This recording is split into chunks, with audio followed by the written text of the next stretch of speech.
Ces titres, nous allons retrouver Lucie Laplace. Bonsoir. Bonsoir. Bonsoir Lucie Laplace, vous êtes chercheuse en sciences politiques à Lyon 2. Voilà. Et avec vous, on va parler d'une actualité qui passe un peu sous les radars en ce moment, qui est la question de migration forcée en Amérique latine, des migrations soit qui persistent, soit qui prennent un tour beaucoup plus massif. Et ce qu'on aimerait d'abord savoir avec vous, puisque vous êtes spécialiste de ces questions-là, c'est l'ampleur numérique de ces flux-là et surtout quelle direction ils prennent, dans quel sens vont ces personnes qui se déplacent sur le continent latino-américain. Alors, en Amérique latine, qui est souvent un continent un peu oublié dans le panorama des migrations forcées qu'on peut avoir depuis l'Europe, il y a différentes crises comme telles, différentes scènes finalement.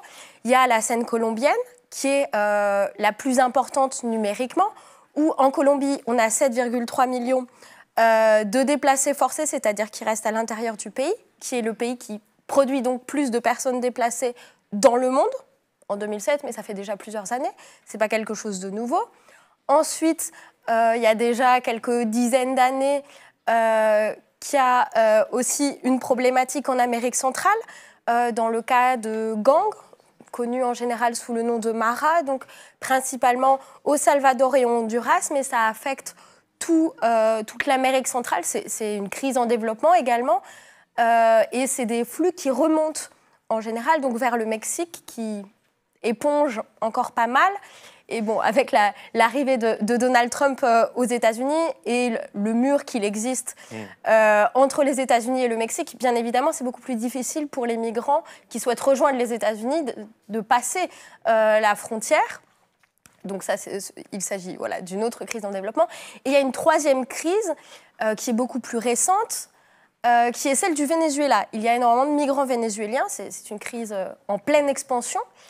C'est un peu la nouvelle crise de migration forcée de l'Amérique latine, donc qu'on peut dater sur la phase, on va dire, la plus récente, à partir de 2015, c'est devenu beaucoup plus massif, donc de migration de Vénézuéliens. Et actuellement, on peut comparer la situation des migrants du Venezuela à celle de la Syrie. Par exemple, en 2015, donc 1 million de personnes à peu près qui s'en vont, qui fuient la situation du Venezuela. La comparaison, c'est sur le chiffre, Bien sur sûr, le nombre oui. de personnes qui se déplacent. Bien sûr, oui. Et qui s'en va. Et principalement, la majorité des personnes du Venezuela qui fuient traversent la frontière colombienne et puis ensuite redescendent le flux, la cordillère en général, et peuvent aller jusqu'au Chili, à Buenos Aires, en Argentine donc. Et c'est un phénomène en expansion, c'est-à-dire qu'il y a juste avant-hier, les Nations Unies, pour les réfugiés, le Haut Commissariat pour les réfugiés des Nations Unies a fait un appel pour sensibiliser en Amérique latine pour qu'il y ait davantage de reconnaissance de demandes d'asile et qu'il y ait moins de reconduite à la frontière, de renvoi en fait des Vénézuéliens chez eux du fait des conditions de vie au Venezuela qui affectent la dignité de ces personnes. Et en ce sens-là, ils pourraient être reconnus potentiellement comme des réfugiés, ce qui n'est pas le cas de manière massive pour le moment. D'accord. Alors, on va revenir sur certaines des crises que vous venez d'évoquer. On va laisser l'Amérique centrale de côté, si vous le voulez bien, qui est effectivement une crise ancienne, vous venez de le rappeler. Mais il y a des crises, effectivement, qui ont une actualité plus brûlante. Je pense à la Colombie, puisque vous venez de nous donner des chiffres impressionnants sur les migrations forcées en Colombie et les gens qui y résident.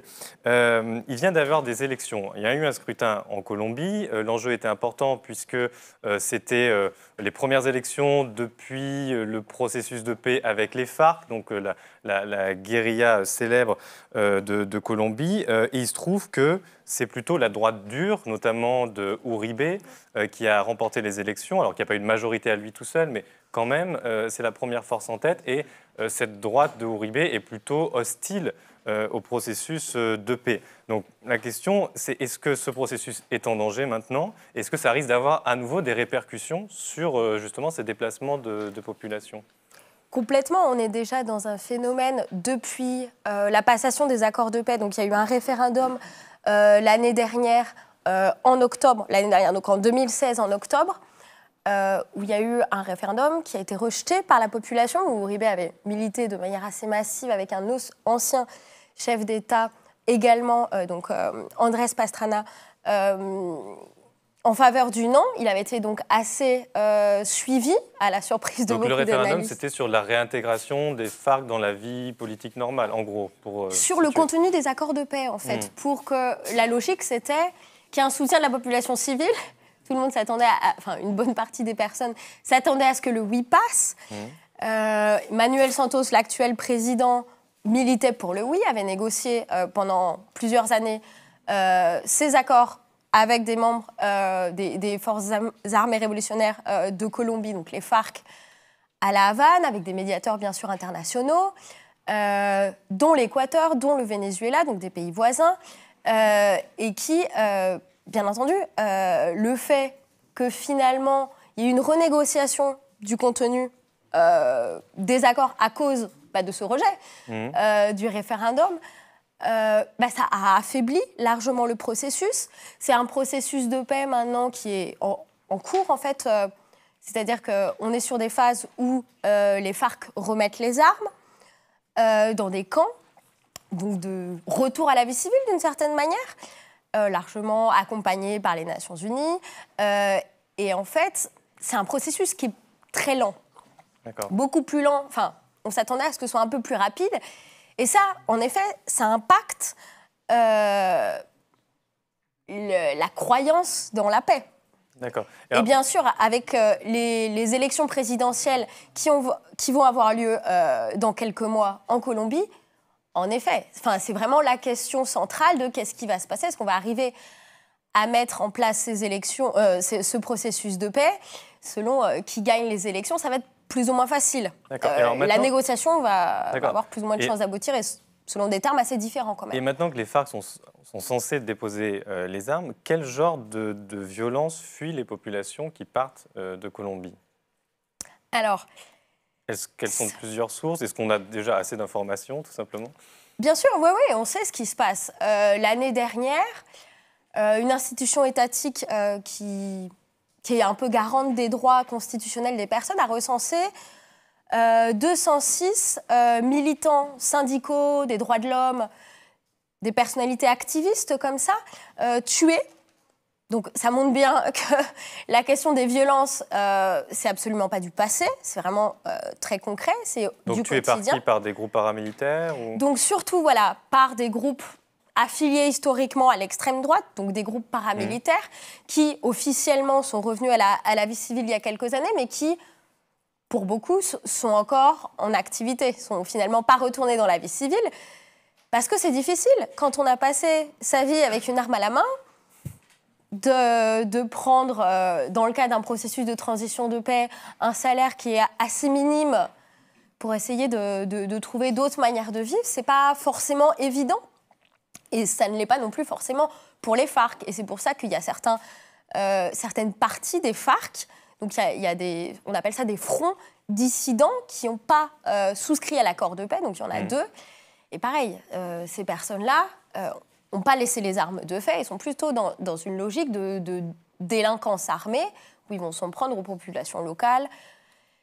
Et c'est des personnes qui vont aussi être enclines à être dans du trafic de drogue aussi, donc des dynamiques assez violentes où les populations civiles vont aussi faire les frais en fait de ces dynamiques. D'accord. Directement. Est-ce que c'est uniquement à cause des violences qu'on a des déplacements de population, ou est-ce qu'il y a aussi des raisons économiques, comme au Venezuela, on va en parler? Il peut y avoir dans certaines zones rurales des situations où l'État est peu présent, mais c'est plutôt parce que l'État n'a, si on emploie des mots un peu savants, pas le monopole de la violence, et que la violence est surtout c'est des zones surtout contrôlées par donc, des groupes armés, et en l'occurrence plutôt des paramilitaires, qui sont en extension ces derniers mois, depuis que la paix a été signée, puisque les FARC sont en train de se retirer, vont vers les camps, et ça profite. Donc le champ est libre. Le champ est libre dans de nombreux territoires, et on assiste au développement en fait, de ces groupes paramilitaires sur ces territoires, et donc dans des logiques de répression, puisque les populations civiles sont vues comme des collaborateurs des FARC, donc des personnes potentiellement menaçantes aussi, en tout cas qui ne seront pas enclines à coopérer. D'accord. Alors maintenant, si on part sur un autre pays, une autre situation, une autre crise politique que vous avez indiquée, où les flux là sont beaucoup plus importants, beaucoup plus massifs, et les raisons du départ sont quand même différentes, sont les Vénézuéliens qui quittent leur pays. Justement, alors, quels Vénézuéliens partent? Est-ce que c'est les plus riches? Est-ce que c'est les plus pauvres? Est-ce qu'on observe une évolution dans les derniers mois de ce point de vue-là? Pas forcément dans les derniers mois. Je pense qu'il faut pouvoir revenir un peu avant pour avoir une mise en perspective plus intéressante. Donc Chavez arrive au pouvoir, se fait élire en 1999. Et dès ce moment-là, comment dire, il y a des populations, des personnes de classe riche et des classes moyennes supérieures qui ne vont pas sentir que, on va dire, le climat s'adapte à leurs besoins. Donc, ils vont aller chercher de meilleures opportunités ailleurs, notamment aux États-Unis, en Europe et principalement en Espagne. Donc ça, c'est une tendance qui reste constante. Mais à partir de 2009, on sent que les flux de population sont de plus en plus de personnes de classe moyenne.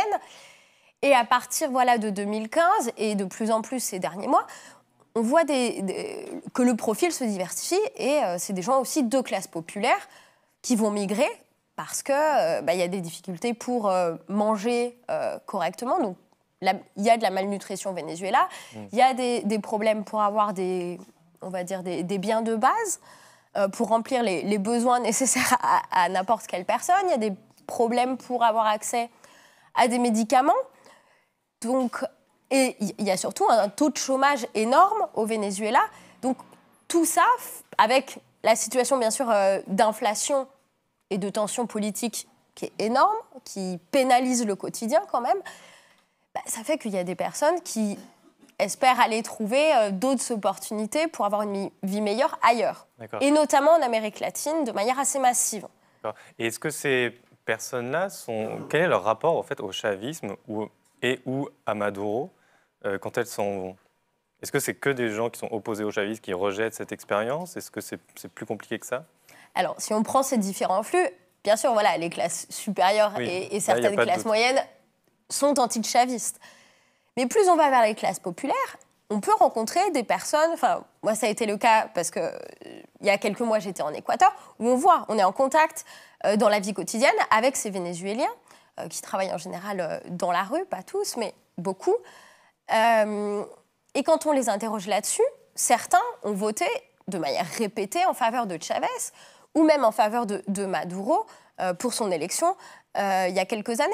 Donc, ce n'est pas fondamentalement des anti-chavistes. Et on voit dans leur discours politique qu'il y a une forme d'adhésion à un chaviste, on va dire, plus populaire, à certaines idées, à un certain projet, mais qu'il y a un moment, quand on ne peut plus vivre dignement au quotidien, on va voir ailleurs, de manière un peu concrète.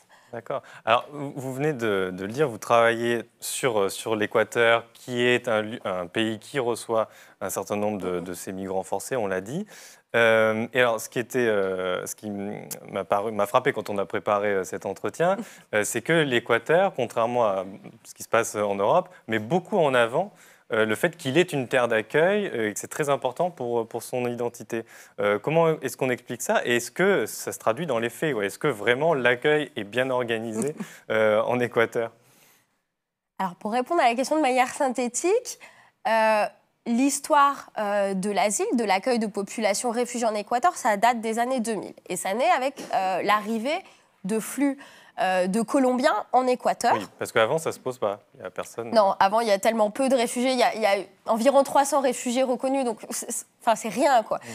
Il n'y a même pas besoin d'une administration pour gérer ce nombre de personnes. Et donc, à partir des années 2000, il va y avoir un besoin de gestion de ces populations, donc la création d'une administration de l'asile. Et jusqu'à même l'année dernière, je pense, la question de l'accueil, on va dire en termes un peu plus politiques des Vénézuéliens, ne se pose pas. On est centré sur la question colombienne, qui est gérée de manière assez ouverte par Correa, avec ce processus de discussion, de création d'une nouvelle constitution entre 2006, approuvée par référendum en 2008, où il y a une dynamique où en fait on promeut les droits des personnes, mais de manière générale, c'est-à-dire autant des Équatoriens, des migrants équatoriens à l'étranger avec voilà, l'histoire de l'Équateur des migrants extérieurs. Correa a un discours à ce moment-là d'ouverture par rapport aux migrants à l'étranger pour qu'ils viennent en Équateur. On parle de citoyenneté universelle, qui sont des principes assez stimulants, assez séduisants. Et puis finalement, à partir des années 2009 et ensuite de manière beaucoup plus claire à partir de 2011, on va voir le retour en force d'un discours sécuritaire qui existait quelques décennies avant.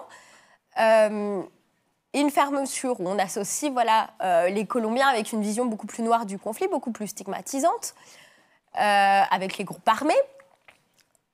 Et à partir de là, ça va être une question pour un enjeu pour fermer un peu les portes d'une certaine manière et orienter ces personnes, non pas vers un statut de réfugiés, mais plutôt vers un statut de migrants économiques. Et c'est le cas à la fois des migrants colombiens actuellement et des migrants vénézuéliens qui, eux, en plus, ont un discours où ils disent « je viens pour trouver du travail ».